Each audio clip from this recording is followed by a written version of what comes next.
Good morning. Morning. Morning. I spoke to most of you as you came in, and I appreciate your being here this morning. It's always good to look out and see the faithful that are here, and we appreciate it very, very much. I told Larry, not Larry, but Mike this morning, that sometimes I feel I'm also very actively involved with the Chesapeake Christian Church over in Ohio. I preached there for about 10 years. And one of the men who is on the church board, one of the leaders of the church over there, keeps me informed of what's going on. Right now, he's the only one. He's carrying the whole burden of the church over there. You know him, Larry Inslee. He's preached here several times. And I told Mike he was like a brother to me. But right now, they're in the process of trying to find a part-time preacher to be able to preach on it. I mean, Larry's doing trying to fill the pulpit until they do. They're looking at two different men right now. And Larry called me about 3 times yesterday, maybe 2 times. I can't remember how many times. Phil, I need help. And we talk on the phone, and I give him ideas what to do and everything else. But right now, we're looking at 2 different men that I know of. And they're about ready to make a decision as to which one they want. So I would encourage you to keep the Chesapeake Church in your prayers, especially Larry, because he has that burden that he's trying to carry to keep that church open over there. So let's remember them in our prayers. Also, there are other churches in the area that are looking to find preachers in the future, so we need to keep them in prayer too. You know, I spent a lot of time in prayer and thought and study in trying to determine what my sermons would be. While I was all sick and I still have had trouble with my voice, I'm not sure I'm going to be able to continue to preach very long this morning, but I'm going to do my best. And during the time that I was off sick over Easter, I kept praying about what I wanted to do. And my thinking went back to the Old Testament. How much does the Old Testament tie into New Testament thinking and experience? Last week, if you recall, I preached a sermon on the idea of how important is it for us as Christians to accept the first 11 chapters of the book of Genesis being fact. And I think it's highly important. I think it's we can't do anything else but if we believe in Jesus Christ as the Son of God, the Savior of the world. And I wanted to preach a sermon this morning on the time from the 12th chapter of the book of Genesis through the 50th chapter, which is the end of Genesis. And I kept looking at all those individuals. That particular time from Abraham to Moses is known as the patriarchal era or age of God's Word. Because the word patriarch means the idea of the father being in charge of the spiritual leadership of the family. And we find the fathers were Abraham, Isaac, Jacob, and Joesph and his sons, the sons of Jacob. As we think about that, other people include Moses and Joshua in that. And other ones who will go back to the very beginning include Adam and Methuselah and Enoch and some of the other ones, and Noah in that as well. And in my thinking, in my approach to my study of the Old Testament, I use the time from Abraham to the time of Moses as being the patriarchal age. Now, the next question I came to, which one of the patriarchs do I want to talk about this morning? I thought about Abraham and being the example of faith, having received a promise. I mentioned this in my communion meditation, having received a promise. And having received that promise, he wandered in the earth and never did receive the fulfillment of that promise because that came through the leadership of Moses and Joshua. I thought about Isaac and the blessing that he gave to both Esau and Jacob, as we recognize those things. The blessings have a great prophetic message as far as Jesus Christ is concerned. I thought about Jacob and the number of visions that he had of God, and the number of times that God came to him in a vision and gave him instructions in his life. I think there were 6 or 7 different times. I could be wrong. My mind's not clear this morning. And then I settled on Joesph, Jacob's 11th son. Now, I hesitate to bring out what I'm going to do because I know the joshing and the cutting up that is done in our congregation about my favorite child. I have 1 favorite son and 2 favorite daughters, but that's the way it goes. But Joesph was the favorite son of Jacob. Now, it's easy to see why, because he fell deeply in love with Joseph's mother. And he worked 7 years, and he got Leah, and he got work another 7 years, and he got Rebecca. I think that's right. When I have Rebecca and Rachel, I get confused all the time. But Joesph was the very first born of a woman that he loved extremely deeply. And that he showed that favoritism in his dealings with that son, as evidenced by the coat of many colors that Jacob prepared and gave to his son Joseph. I was going to assume that you know the story of Joseph. I thought about going through and trying to give a summary of it, but I didn't do it. I made a copy. If you look at the very end of the notes that I passed out this morning, I made a copy of the Nelson's Bible Dictionary comments about Joseph's life, and that's tacked on to the end of the sermon. In the event that you don't know, you want to reread it, that's entirely up to you. But I thought, when I looked at Joesph and the things that he experienced in his life, I came to the conclusion that Joesph exemplified a great example for us as Christians today. Even though he lived several hundred, maybe several thousand years prior to the coming of Jesus Christ and the establishment of the church, Joesph was one that showed a great deal of example, of experience that will help us in our Christian life today. And I'd like for you to look at these 3 examples that I have, that I chose especially from his life. And look at that, then we'll conclude with the idea of what we as Christians ought to do as far as his life is concerned. The very first thing I saw was his perseverance. His endurance. His endurance. Think of some of the things he endured. He had the envy, the jealousy, and almost to the point of hatred of his brothers. His brothers looked down on him, they ridiculed him. Joesph had a dream and showed that he was one time would become a great leader in a nation, and his brothers would come and kneel to him and worship him. And they made fun of him. They called him a dreamer, they called him a farce, and all the things that they could think of, and made fun of him for that. Well, how can we stand ridicule? How can we stand ridicule? When I was in high school, I had a teacher that taught algebra. And boy, she found out that I was a solid Christian, or tried to be anyway. And she did everything she could in her power to be able to ridicule all those who believed in Christ. I had a biology teacher. I remember his name, Elliot. And by the way, I got him kicked out of the schools in Pittsburgh, Pennsylvania. But that's another story.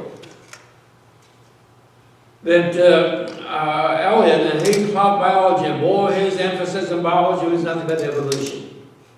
Evolution. And he made ridicule and made fun of all those that believed in the biblical creation. I can remember getting up one time, I was sent to the office because of this, getting up one time and he made a comment. He says, the theory of evolution is just, the fact of evolution is just as easy to prove as the fact of gravity.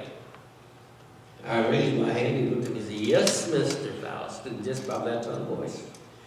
I took my pencil that I had and I dropped it.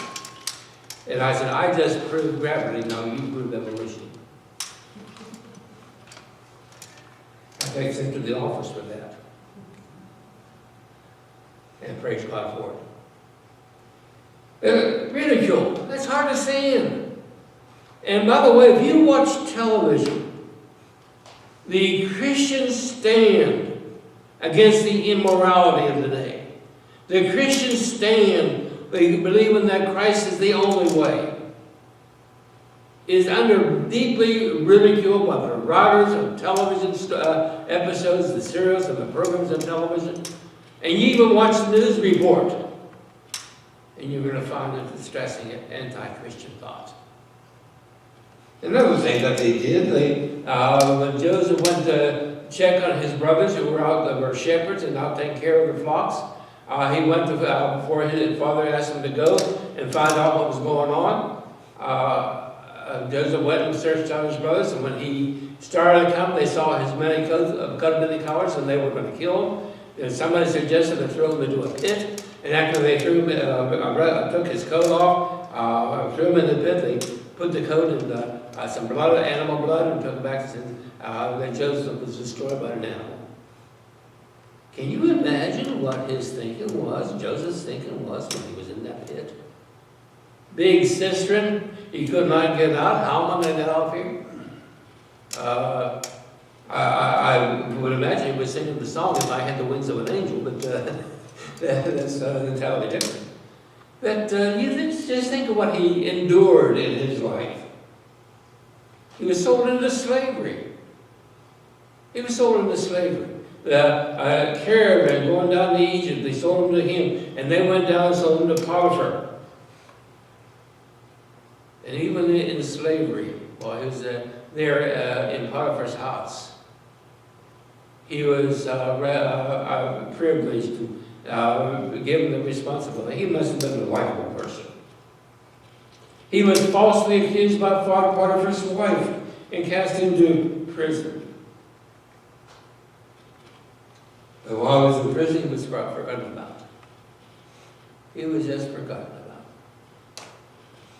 He endured a lot. He endured a great deal in life. He had to deal with maybe some of the things that are not even written in God's Word. But he dealt with them in his life. And even though he endured all these problems, he persevered in his faith to God. For he never once forsook the way of God and sought after immorality.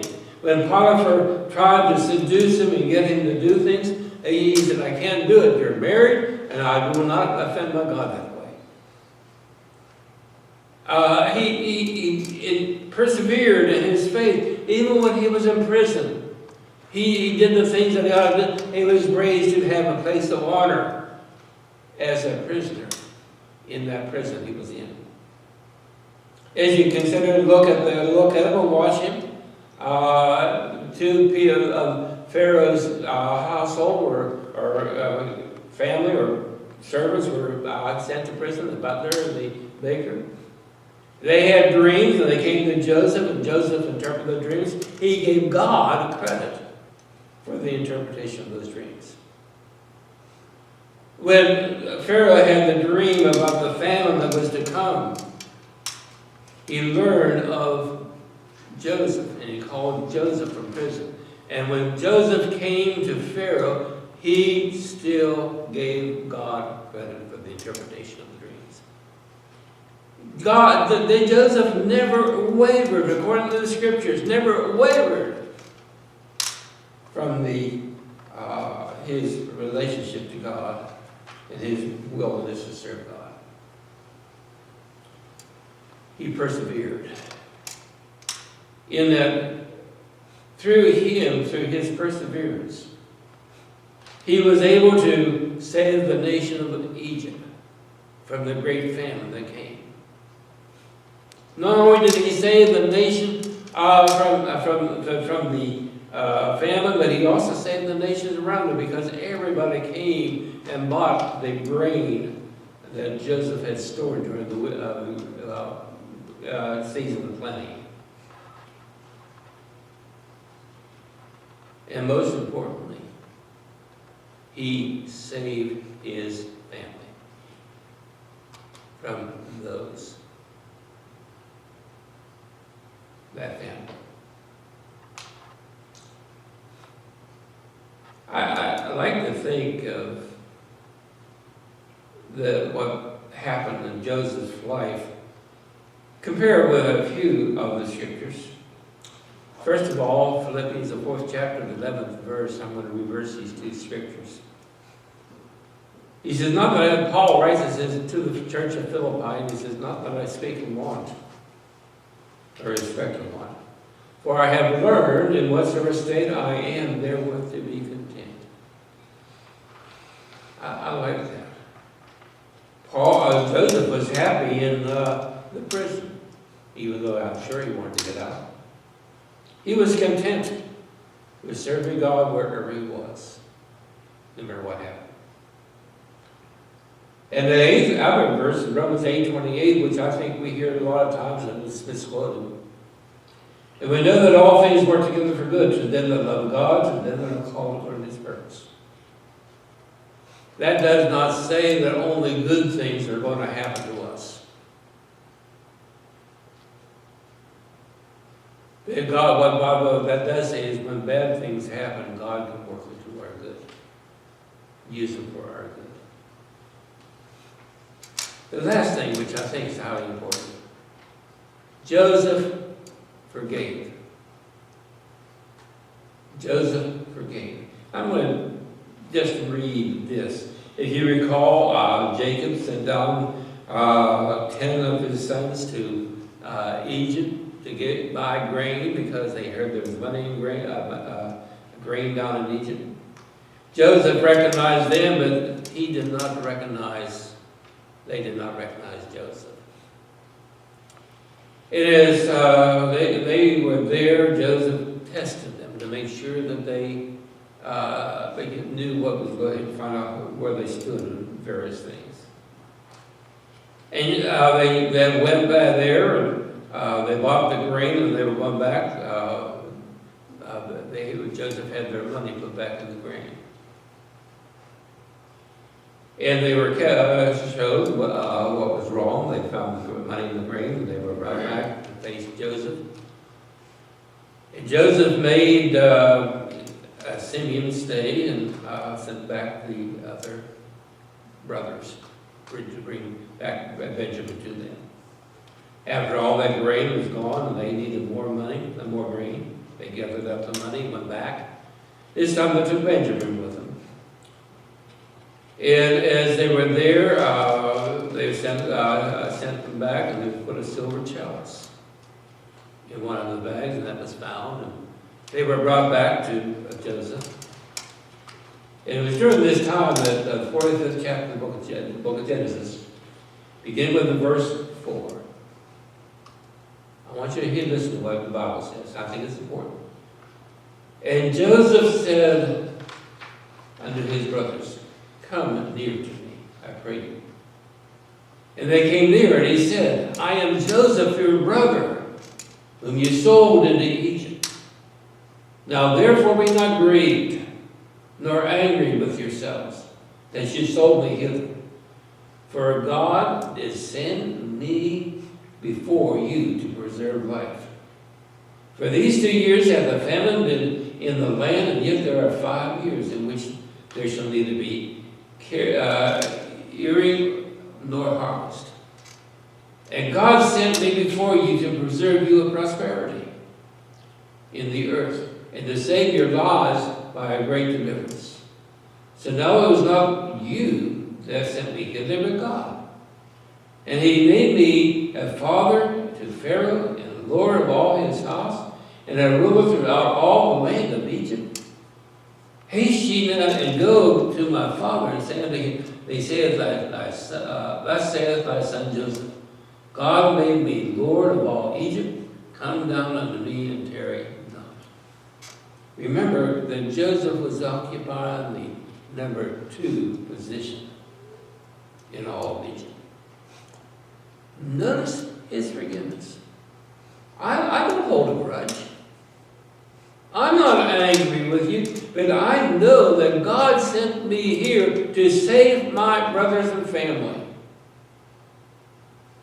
God had a purpose in doing what he did. Now let's apply that to our lives. I complain about my arthritis. My knees this morning are really bothering me. But I'm not as bad as some people. I've realized that we all endure problems like this. One person this morning told me that this happens to all old people. I looked at the person and said, who's old? I'm not going to say who that was. I don't want to embarrass Bernice.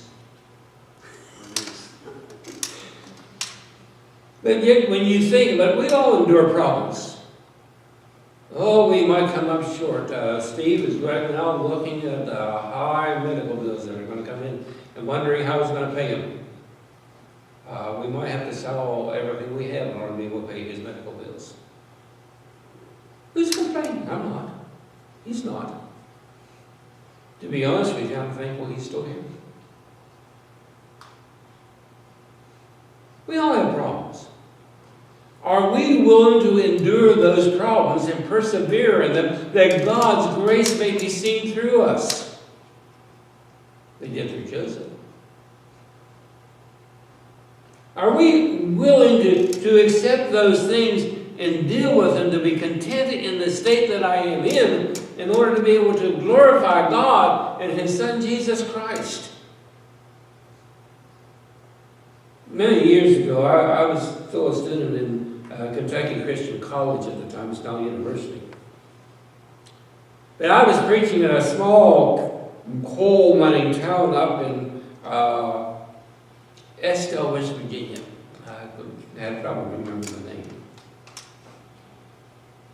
And as I was there, I spent this summer there after I graduated from school to be able to help build the church.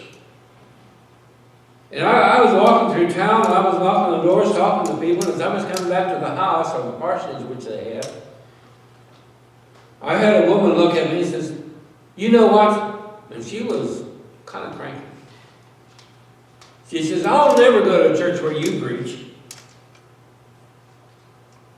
And I looked at her kind of funny, and I said, why? What have I done? I thought maybe I offended her some way, and I needed to make amends to her in that way. She said, well, you're all the time walking around with a smile on your face. I wanted to tell her that it wasn't a smile, it was a grimace, but I didn't do it at that time. And she emphasized that Christians were not to be happy. And she never went to church in her life. And I looked at her and said, the Christians ought to be the happiest people in the world because they know Jesus. We have God's love. We have God's Son in our heart and our life. Therefore, we ought to let people know and persevere over the problems that we have in life. And the way we deal with problems can elevate Jesus Christ. But more importantly, I think we ought to have a forgiving heart. Larry Inslee and I, yesterday, were talking about forgiveness. And he was telling me, he says, I have trouble forgiving some people for some of the things they have done. And I said, I can understand. It's difficult. I said, some people will never change no matter how many times you forgive them. And he was saying, talking about one particular person, and as we were talking, I told him, I said, Larry, I said, one thing you need to remember. I said, when you forgive somebody, You need to take care that you're not going to put yourself back in the same position that you have to forgive them again. He says, I never thought of it that way. He said, I'm going to preach the sermon, forgiveness, and use that. I said, go ahead, I don't care. But think of forgiveness and how important it is in Matthew, the 6th chapter, verses 14 and 15. After Jesus gave us the Lord's model prayer, our Father which art in heaven, he makes a statement in the 14th verse. For if ye forgive man their trespasses, your heavenly Father will also forgive you. But if ye forgive not man their trespasses, neither will your Father forgive your trespasses. If I understand that right, if we don't forgive, we lose the forgiveness that God has for us. And that same thing is emphasized in Matthew 18:35, after the unjust servant was parable. He says, so likewise shall my heavenly Father do also unto you, if ye from your hearts forgive not everyone his brother their trespasses. We need to forgive. We need to practice forgiveness. One passage of Scripture. Therefore, my beloved brethren, be ye steadfast, unmovable, always abounding in the work of the Lord, for as much as you know that your labor is not in vain in the Lord. Wow. After it was dealing with the resurrection, Paul writes of that. We persevere, we endure, and we forgive. And Joesph is a prime example of that. We're going to be singing our song of invitation. Just as I am. The invitation is open for anyone who needs to come to make a confession and to be buried in Christ. Will you come as we stand, as we sing?